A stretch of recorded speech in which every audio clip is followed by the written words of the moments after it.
Kalau lagi sholat kan doanya bagus. Inna sholati wa nusuki wa mahyaya wa mamati lillahi rabbil alamin la syarikalah wa bidzalika umirtu. Keren banget itu. Sesungguhnya hidupku, matiku, ya, ibadahku, sholatku, semua untukmu ya Allah. Kan gitu. Wa bidzalika umirtu, apapun yang kau perintahkan, aku ikut Allah. Gitu. Tapi selesai sholat, mulai mengatur-ngatur Allah. Betul nggak? Ketika Allah bisa diatur, bangga sekali. Alhamdulillah doa saya dikabul. Allah mau ngikutin keinginan saya, kan sombong. Merasa sombong nggak kalau lagi cerita doa dikabul? Enggak, merasa soleh. Semua orang kalau sedang cerita bahwa dia setelah berhasil mengatur Allah supaya Allah ngikutin keinginan dia, pasti dia bilang soleh pada dirinya sendiri. Gak ada yang bilang sombong. Tapi sekarang saya tanya sejujurnya, itu soleh apa sombong? Sombong. Padahal kata Allah, kata Allah, aku yang paling tahu segala kebutuhan. Makanya bukan tidak boleh meminta. Tapi kalau habis meminta kepada Allah, yang terakhir kata-kata saya, ya Allah.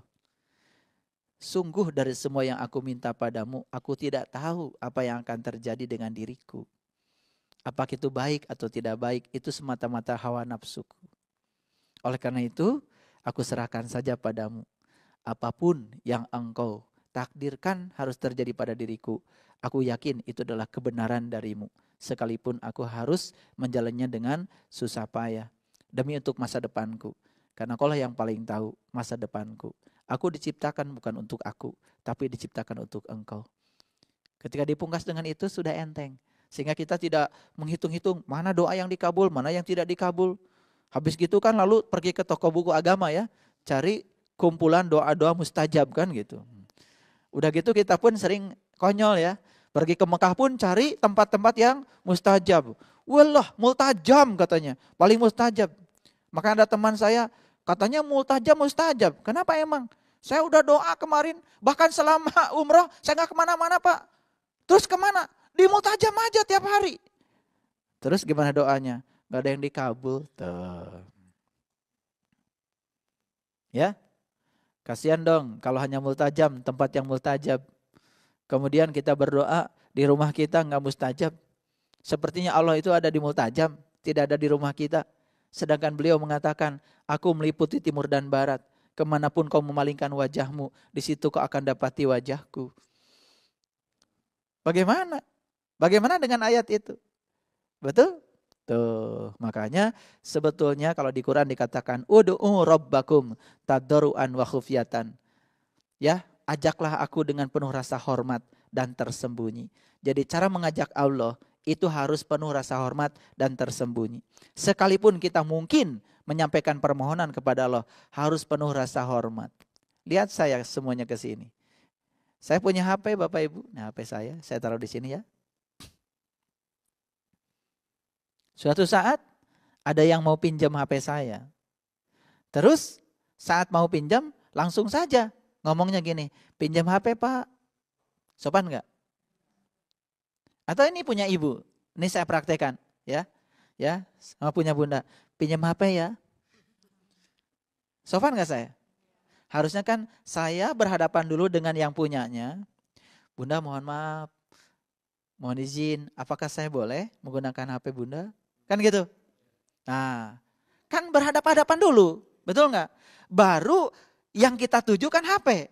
Tapi tetap harus izin dulu pada yang punya. Sekarang saya tanya, ketika Bapak Ibu minta sesuatu pada Allah, wajah batin kita dihadapkan pada Allah atau pada yang kita minta? Ayo, jujur. Nah itu kan gak sopan, tapi selama ini kemarin diajarin. Rasanya sopan aja. Tapi kalau kita lagi pegang HP, tiba-tiba pinjam ya. Kan pasti marah. Lu gak sopan. Harusnya izin dulu dong, kan gitu. Tapi hebatnya Allah gak pernah marah. Walaupun kita begitu gak marah. Betul gak? Tetap saja Allah ngasih. Itu hebatnya Allah. Padahal kita tuh gak sopan. Padahal di Quran syaratnya untuk menghadirkan beliau tadarruan. Yang kedua wa khufyatan. Doa yang paling bagus itu yang khafi, yang tersembunyi di dalam batin. Pernah nggak diajarkan doa dalam batin? Enggak. Doanya amin amin amin amin amin. Karena kebanyakan orang begitu kita ikut. Padahal di Quran nggak diajarkan. Dua syarat menghadirkan Allah. Satu tadoru, yang kedua khufyat dan tersembunyi. Itu saja penuhi, aduh luar biasa. Bagaimana menghadapkan wajah batin kepada Allah? Kenal juga enggak. Tuh, lagi-lagi kalau kita ingin menyertakan Allah dalam hidup, kenali dulu dong beliau. Ayo, minta tanah, sebidang tanah, di otak kita yang terpikir Allah atau tanah? Tanah. Minta rezeki berlimpah, yang terpikir Allah atau rezeki yang berlimpah? Rezekinya, betul nggak? Kan nggak sopan. Itu sebetulnya sudah nggak sopan.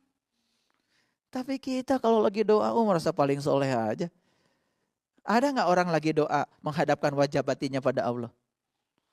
Ada yang sudah tahu. Tapi kebanyakan kan belum tahu ilmunya. Masih tertutup kok pandangan batinnya. Selama mata kalbu kita masih tertutup, selama itu pula kita tidak akan pernah bisa menghadapkan wajah batin kita kepada Allah. Nabi Ibrahim baru mengatakan, ini wajah tuh. Aku hadapkan wajahku, wajhalilladzi fatara samawati wal, pada zat yang telah menciptakan langit dan bumi setelah beliau bertemu dengan Tuhan. Silahkan dibuktikan, itu di Quran surat Al-An'am, lengkap ceritanya. Ini jadi panjang ya jawabannya. Nah, itu berkenaan dengan itu. Jadi itu perjalanan spiritual meniti ke dalam diri. Gak boleh pakai berburu. Berburu artinya melibatkan keinginan kita sendiri. Makanya jangan terlalu banyak keinginan. Keinginan itu boleh selama keinginan di bawah kebutuhan. Karena apa? Hidup berdasarkan kebutuhan lebih sederhana dari hidup berdasarkan keinginan. Yang suka membuat hidup kita ruwet itu keinginan, bukan kebutuhan. Boleh punya keinginan? Boleh. Selama keinginan masih di bawah kebutuhan. Pak, saya menginginkan mobil yang bagus. Apa mereknya? Alphard. Terus buat apa? Supaya saya bisa istirahat. Supaya lega. Kamu butuh? Butuh Pak. Karena kerjaan saya ya kebanyakan di jalan. Jarang bisa istirahat di rumah. Karena saya pengusaha Pak. Rapat pun di mobil. Oh itu kebutuhan. Boleh. Saya pengen mobil Alphard Pak. Supaya apa? Supaya lega. Kerja di mana? Enggak kerja. Assalamualaikum warahmatullahi wabarakatuh. Waalaikumsalam warahmatullahi wabarakatuh. Izin perkenalkan, nama saya Muhammad Baget Pagesa. Asal saya dari Palu. Dari Palu ya? Dari Palu. Jauh-jauh tadi dari Padang nih, dari Palu. Sulawesi Tengah. Dari Jakarta. Iya jauh Pak. Karena untuk mendapatkan sebuah pencerahan ini Pak. Baik. Begini Pak, ada beberapa pertanyaan. Saya pernah membaca Al-Quran. Di dalam Al-Quran itu ada beberapa penjelasan yang menceritakan tentang orang-orang kafir itu, orang-orang Bani Israel yang kemudian menindas kaum Bani Israel. Fir'aun itu mereka menindas Bani Israel. Nah, di situ tidak dijelaskan alasan apa penyebabnya sampai Bani Israel ini ditindas. Yang menjadi pertanyaan, mohon kiranya dijelaskan Pak, apa yang melatar belakangi Fir'aun itu menindas Bani Israel. Ya, terima kasih Pak. Assalamualaikum warahmatullahi wabarakatuh. Waalaikumsalam warahmatullahi wabarakatuh.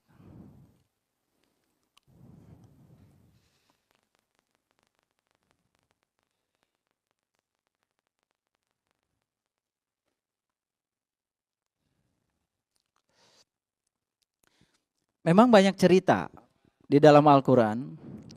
Di Al-Baqarah ada, di Al-Imran ada, di An-Nisa ada, di Al-Maidah ada, di Al-A'raf ada, di Al-An'am ada, sampai di Al-Anfal, di At-Taubah juga ada. Itu cerita tentang bagaimana Fir'aun itu menindas Bani Israel. Dan itu sebetulnya bukan sejarah. Bukan sesuatu yang terjadi di masa lalu saja. Di masa sekarang juga penindasan itu ada. Lalu pertanyaan tadi, mengapa penindasan itu terjadi dan kenapa diizinkan seakan-akan oleh Allah kan? Betul nggak? Karena kalau kita memiliki kacamata yang sempit dalam memandang sesuatu, kan itu menganggap sesuatu yang buruk kan? Betul nggak? Kalau ada penindasan pasti kita mikirnya buruk aja, karena ada yang tertindas. Betul nggak? Padahal yang tertindas itu siapa tahu oleh Allah sedang dikuatkan. Nah sekarang kita akan buka ya pandangan kita supaya bisa melihat konteks itu lebar-lebar. Saya akan berikan contoh yang sederhana. Nanti kalau kita belajar Quran ya, di Quran surat Al-A'raf itu ada cerita panjang tentang bagaimana perjalanan Fir'aun dengan Musa. Nah kalau kita hanya melihat Fir'aun dan Musa sebagai sosok manusia di masa lalu dalam sejarah, berarti kita hanya dongeng sejarah. Sekarang saya mau tanya dulu, Mas siapa namanya? Mas Bagit. Mas Bagit.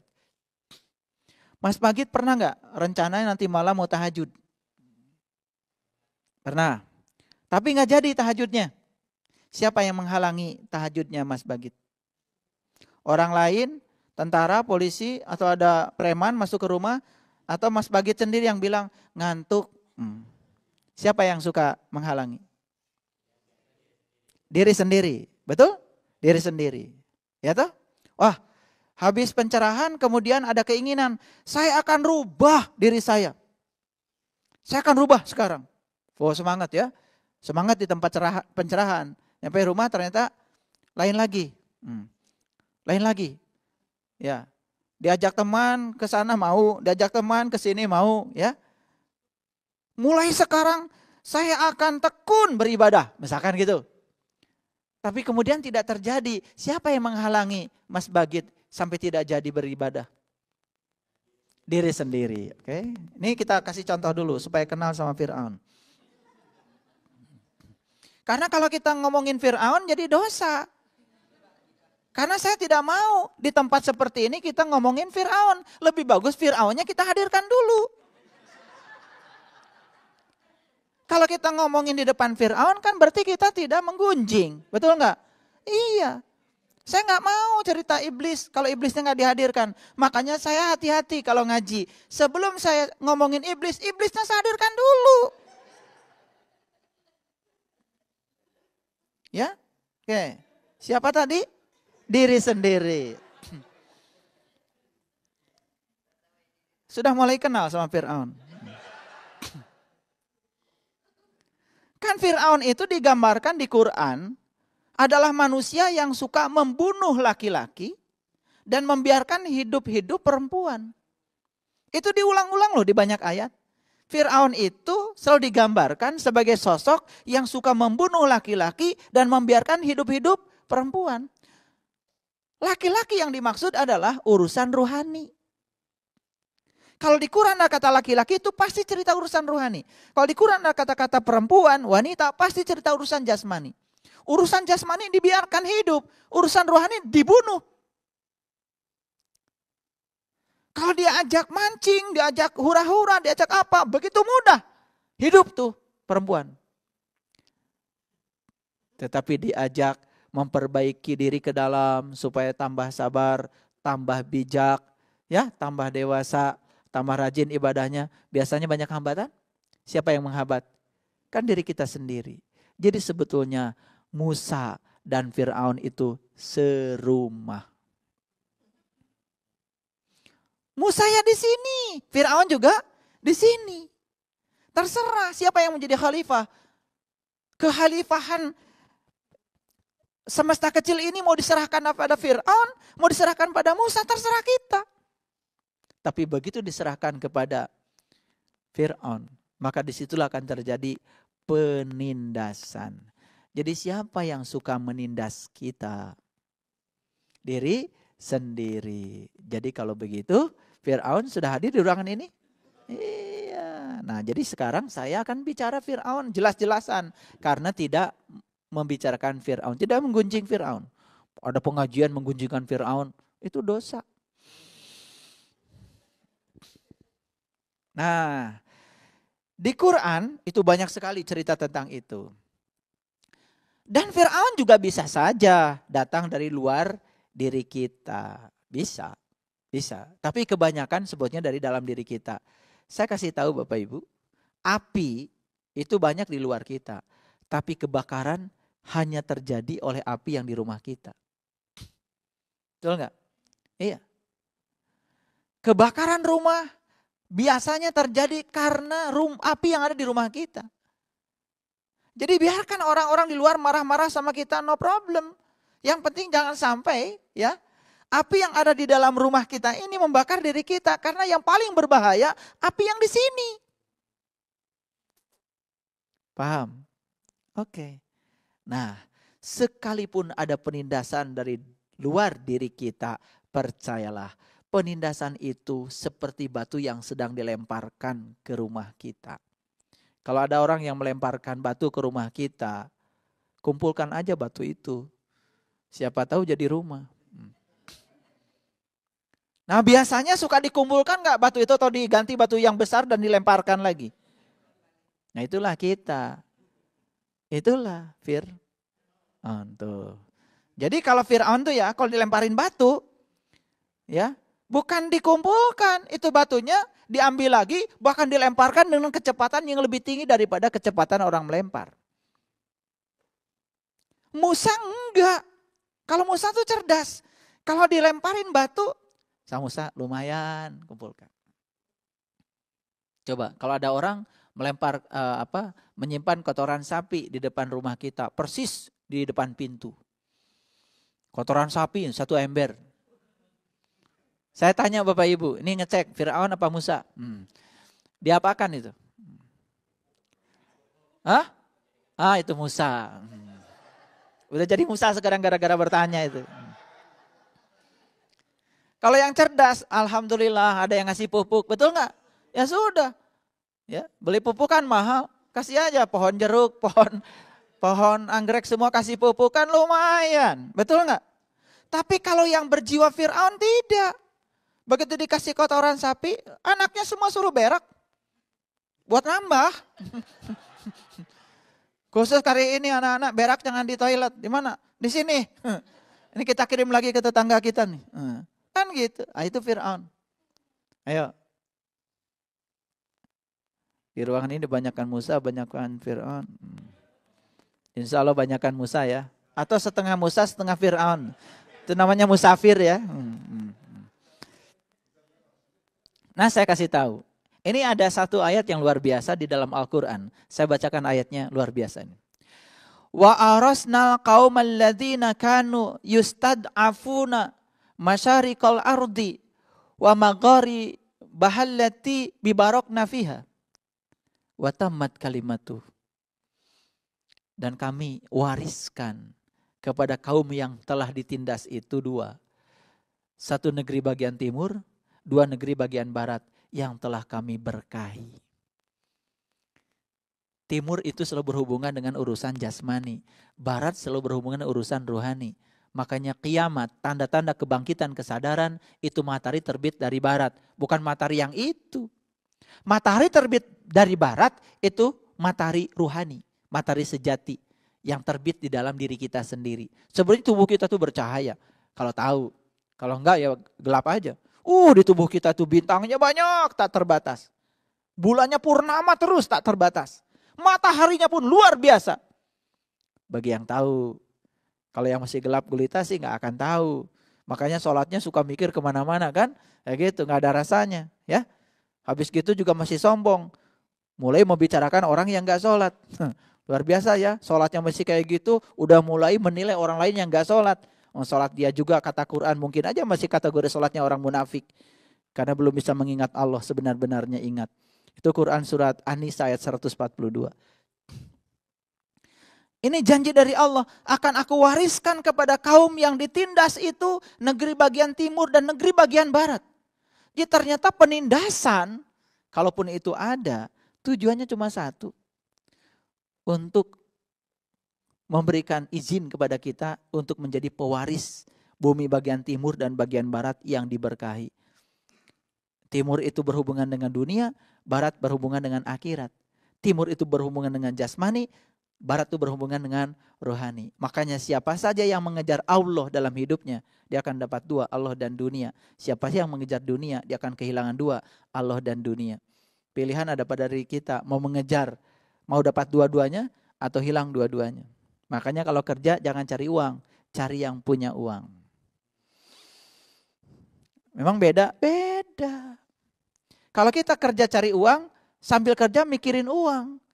Kalau kita kerja mencari yang punya uang, sadar saat kerja, ya Allah, aku bekerja di sini bukan kebetulan. Aku yakin aku diperjalankan di sini, di perusahaan ini, karena Engkau hendak menggunakan tanganku untuk berkarya di sini.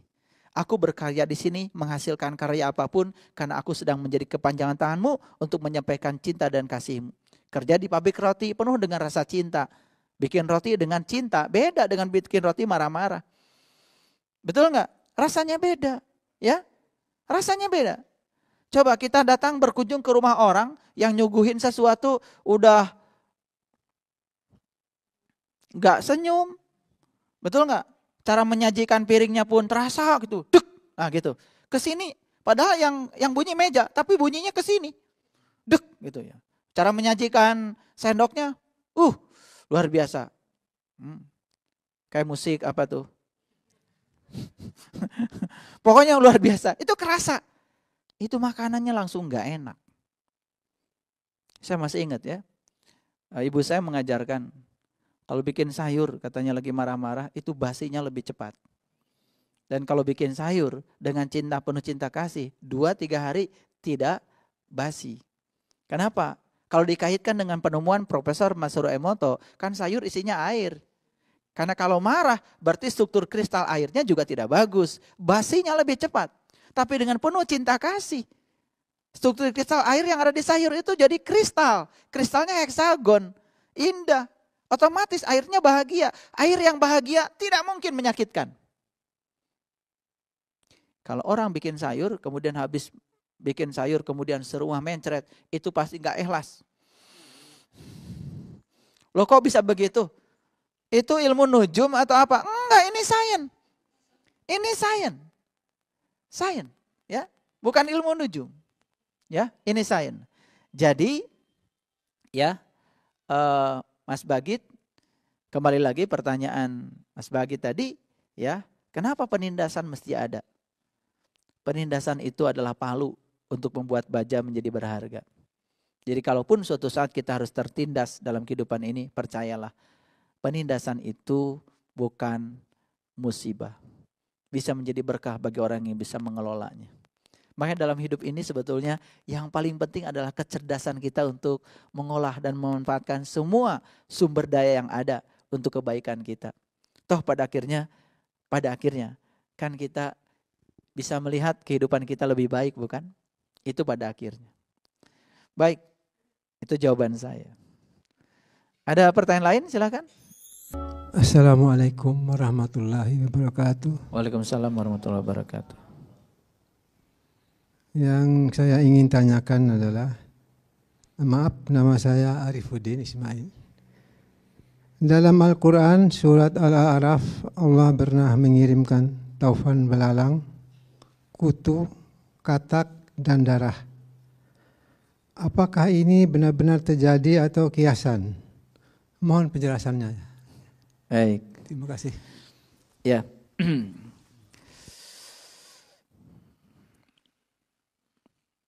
Allah memberikan pilihan pada kita. Kamu mau tahu segala sesuatu dariku dengan perumpamaan atau senyata-nyatanya? Kan gitu Allah menawarkan. Kepada kamu akan aku beritahu segala sesuatu senyata-nyatanya. Tapi kepada orang yang di sebelah luar bisa jadi diberitahu segala sesuatu dengan perumpamaan. Di Quran surat Al-A'raf memang ada cerita. Ada cerita suatu saat ada sebuah kaum yang dikirim oleh Allah topan. Dan topannya itu aneh.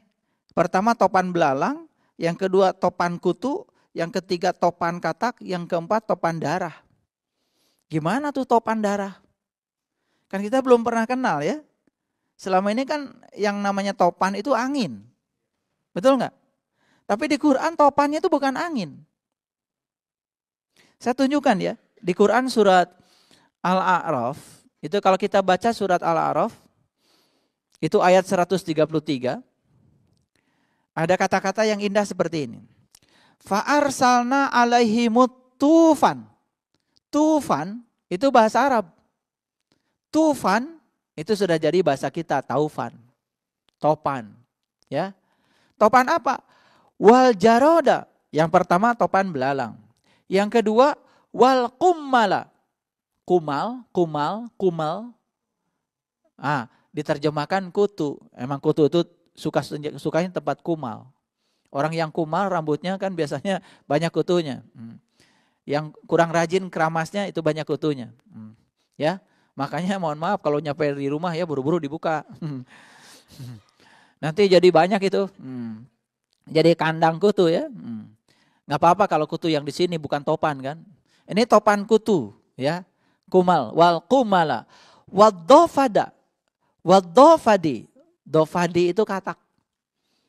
Kemudian ya wadama dama itu darah. Jadi ada 4 jenis tofan yang akan dikirimkan.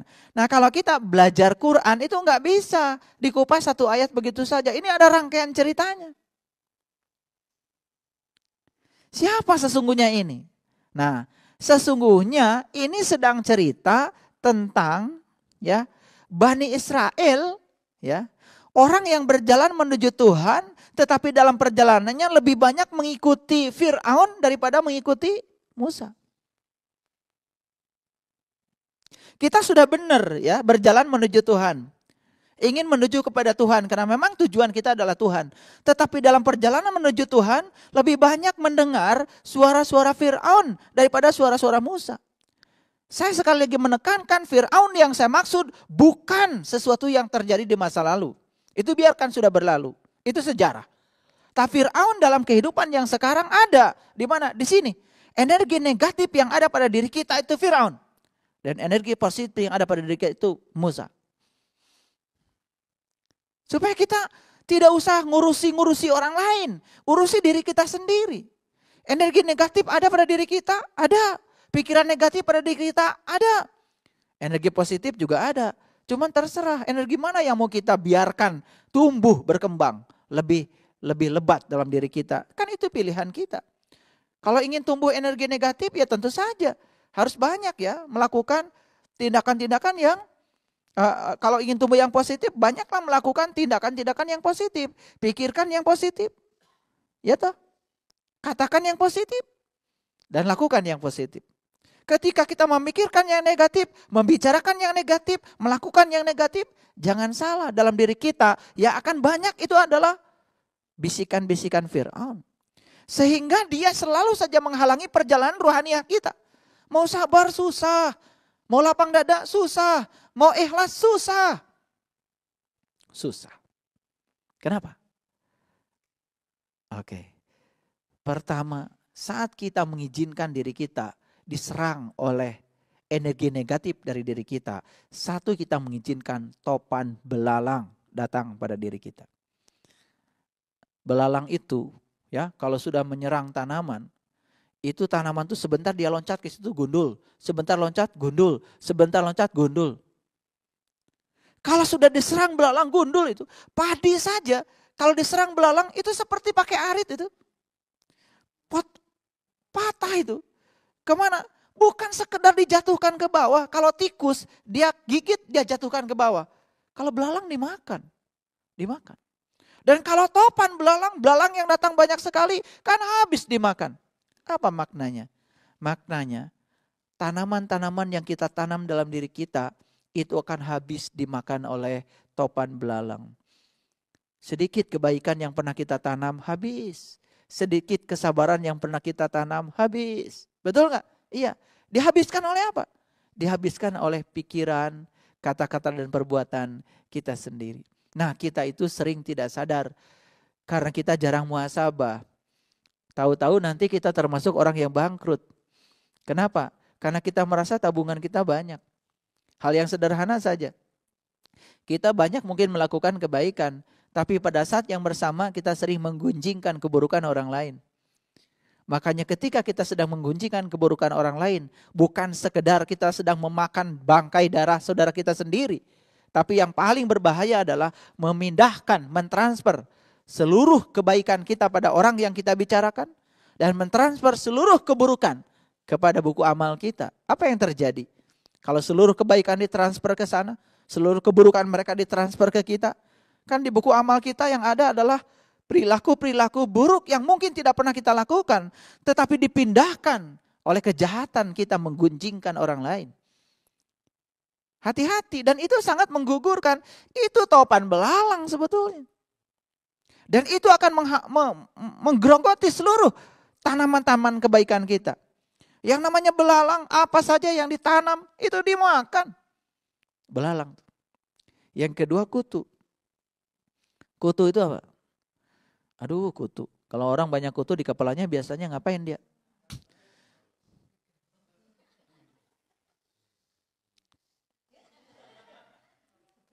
Gitu kan? Iya biasanya. Sambil garuk-garuk kan kemudian ada yang kepegang langsung gigit kan gitu. Kutu itu gatal. Kalau orang diserang kutu gatal. Orang ngomong gini dikomentari. Orang melakukan ini dikomentari. Pokoknya nggak ada yang benar bagi dia. Semua salah aja dikomentari. Gatal. Maaf ya. Kegatalan untuk berkomentar kepada kejelekan orang lain itu tanda jiwa kita sakit. Ini bukan cerita kutu yang itu. Kutu yang itu semprot aja pakai baygon mati kok. Tapi kutu yang ini susah nyemprotnya. Betul nggak? Susah nyemprotnya. Makanya saya jelaskan secara detail. Apakah ini kiasan seperti pertanyaan Ayah Arif tadi? Ini kiasan atau yang sebenarnya? Bagi saya ini kiasan. Kiasan. Karena kutu yang sebenarnya nggak berbahaya kok. Yang berbahaya itu adalah kiasan. Belalang yang biasa nggak berbahaya. Tapi belalang ya, segala perilaku kita yang menggerogoti semua tanaman-tanaman kebaikan kita itu yang menghancurkan kita. Makanya hidup nggak maju-maju. Jadi gundul aja. Makanya ada lagu Gundul Pacul. Hidupnya jangan gembelengan. Wakul ngelimpang. Kalau sudah bakulnya ngelimpang, karena gembelengan, ya sudah. Kalau sudah ngelimpang itu kan berantakan. Dunianya berantakan, akhiratnya berantakan. Kalau sudah dunianya berantakan, merembet, ya mana pekerjaannya berantakan, keluarganya berantakan, ibadahnya berantakan, bermasyarakat juga berantakan, semua berantakan. Kenapa? Tuh, ada yang salah. Ada yang salah. Baik, ngerti sekarang kutu? Ya, kutu itu apa? Yang suka bikin gatel. Suka diserang kutu nggak Bapak Ibu? Suka. Di sekitar kita ini banyak nggak kutu? Biasanya kutu suka munculnya di mana itu? Di televisi. Di mana lagi? Di pasar. Di mana lagi? Di tempat kerja. Di mana lagi? Di rumah. Oh, di arisan. Mungkin. Ini bukan menduga ya. Di arisan. Tapi jangan lupa loh. Kutu juga bisa muncul di tempat-tempat yang kita sebut tempat ibadah. Yang nggak ada kutu di sana. Ada. Loh, itu kebencian yang ditebar. Kemudian kita jadi benci, gatal pada orang lain. Bahkan menghalalkan adalah orang lain, bukan kutu itu. Itu kutu itu. Ya Allah. Baru sadar ya, ternyata kutu banyak ya. Iya, kutu yang di kepala beli sampo. Kalau enggak ya udah beli itu aja. Beli baygon, semprot aja udah. Atau digundulin sekali ya. Iya, kan kutu itu akibat apa? Jorok. Kutu itu akibat jorok.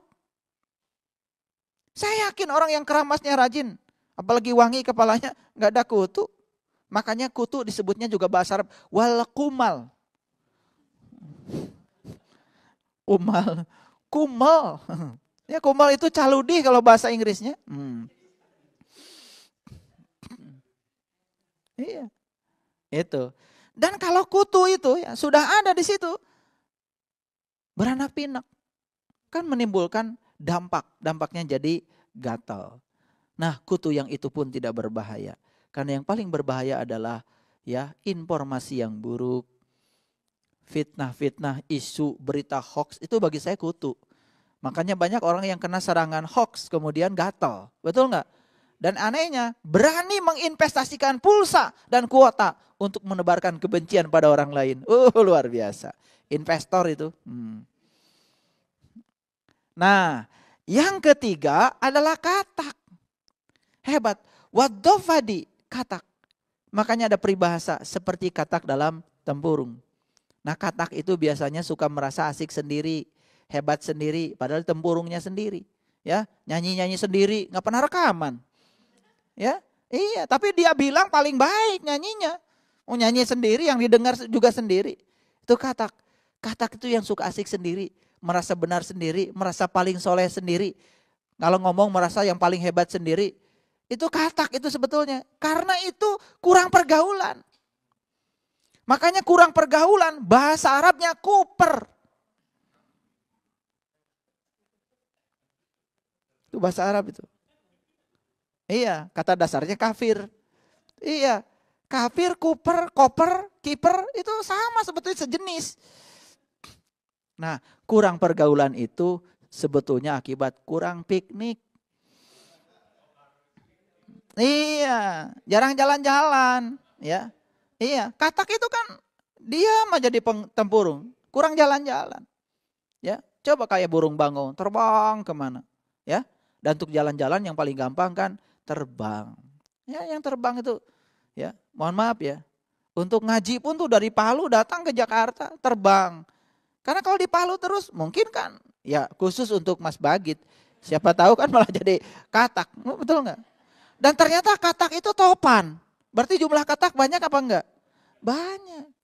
Iya. Baru ngaji di musola aja beberapa minggu, besok kan udah pakai ubal-ubal. Ya. Bukan merendahkan, walaupun ada motivasi, sampaikan walaupun satu ayat, itu salah kaprah. Baru apal satu ayat, besok udah ceramah. Hati-hati menerjemahkan hadis itu. Sampaikan walaupun satu tanda. Makanya ngaji jangan salah. Ayat itu bukan ayat.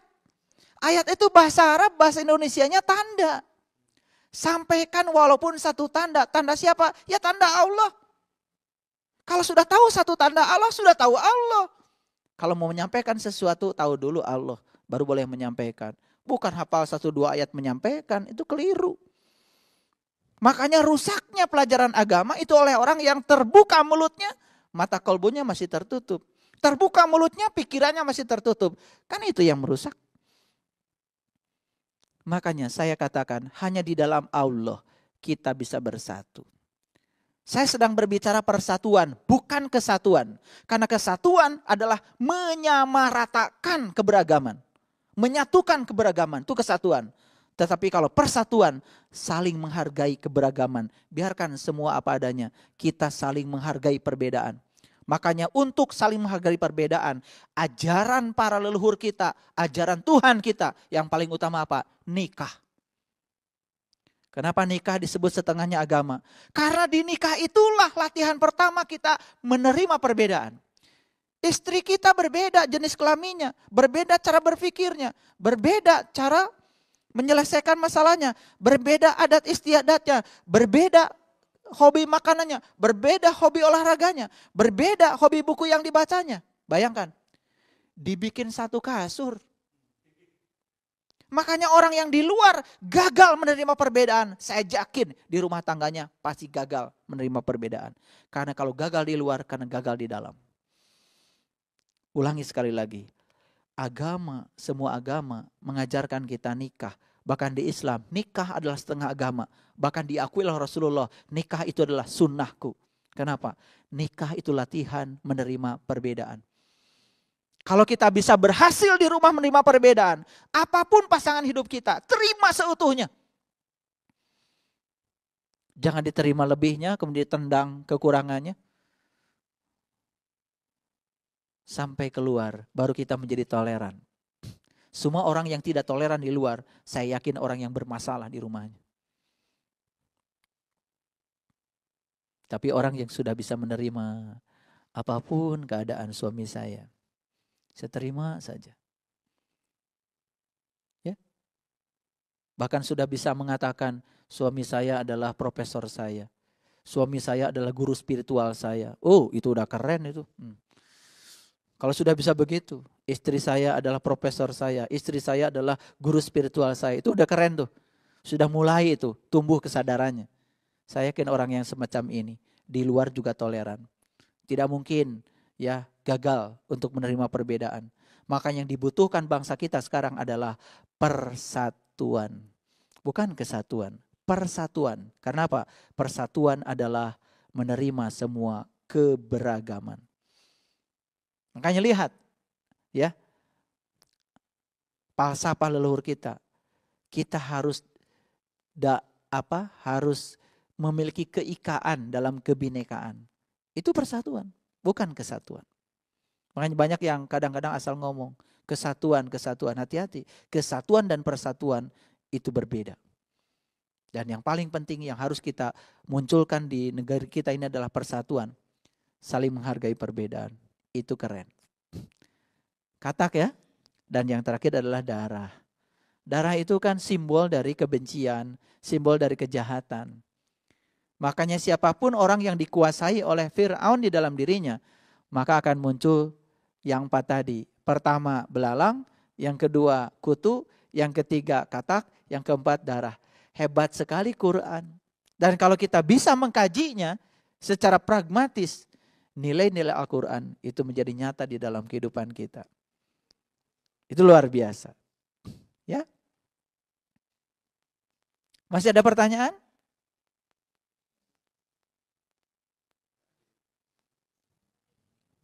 Sebentar. Oke. Boleh. Anda masih ada 5 menit lagi. Silakan. Waalaikumsalam warahmatullahi wabarakatuh. Saya dengan Ibu Lis dari Jakarta mau bertanya tentang lambang negara kita itu burung Garuda.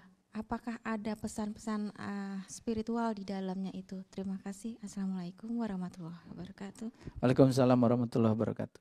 Bangsa kita terkenal dengan bangsa spiritual. Leluhur kita itu termasuk bangsa yang sudah tinggi ya, tingkat peradabannya terutama dalam hal spiritual. Ya tentu saja semua simbol-simbol yang diwariskan kepada kita itu semua pasti ada maknanya. Contoh kenapa bendera kita merah putih. Kan merah putih itu melambangkan teman sejati kita waktu di rahim ibu.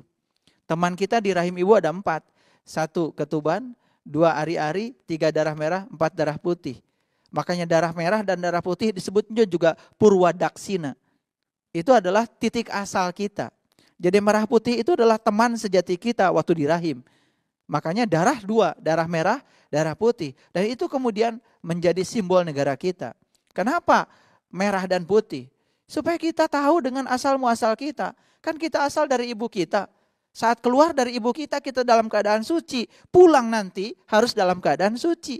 Makanya dalam kitab-kitab suci manapun banyak dikatakan untuk mendapatkan surga kita harus memiliki keadaan seperti anak. Kan gitu. Karena anak itu penuh dengan sukacita, betul nggak? Tidak rasa cemas. Itu. Kenapa lambang negara kita kok burung Garuda? Subhanallah. Cerita tentang burung itu luar biasa. Nanti Bapak Ibu bisa buka Quran surat Ali Imran. Di ayat ke-49 ada cerita tentang pertemuan antara Rasulullah dengan Bani Israel. Yang diajarkan apa? Yang diajarkan cara terbang kok. Bukan terbangnya tubuh, tapi terbangnya kesadaran. Makanya melihat dari ketinggian dengan menggunakan sayap burung itu berbeda dengan melihat dari dekat.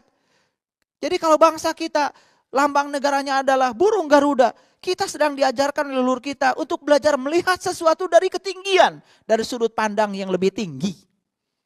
Makanya itulah bangsa kita, supaya kita tidak menjadi bangsa yang picik. Makanya harus sering-sering terbang. Nabi Muhammad juga mengajarkan terbang, pergi ke Sidratil Muntaha. Ya toh? Kan dari Baitul Maqdis, dari Al-Quds, kemudian pergi ke Sidratil Muntaha. Dari tempat yang suci baru menuju kepada kesadaran yang tertinggi. Jadi kalau untuk mencapai kesadaran yang tertinggi harus dari tempat yang suci, Al-Quds. Coba lihat perjalanannya, Masjidil Haram, Al-Quds, baru tempat yang suci. Enggak terbang dari Masjidil Haram. Baru terbang dari Al-Quds, dari tempat yang suci, baru. Yang terbang apa? Bukan tubuhnya, tapi kesadarannya. Jadi kita ini sebetulnya punya kemampuan untuk terbang. Terbang kesadaran kita ke langit-langit yang paling tinggi. Dan itulah pesan yang luar biasa dari lambang negara kita. Semoga kita bisa menangkap pesan itu. Dan kita pun bisa terbang setinggi mungkin. Melihat sesuatu dari ketinggian berbeda dengan melihat sesuatu dari tempat yang dekat. Itu barangkali pesannya. Pertanyaan luar biasa. Mungkin tidak semua pertanyaan Bapak Ibu mohon maaf bisa dijawab sore ini. Semoga semua jawaban ini menyebabkan Bapak Ibu bingung dan tidak puas. Terima kasih. Assalamualaikum warahmatullahi wabarakatuh.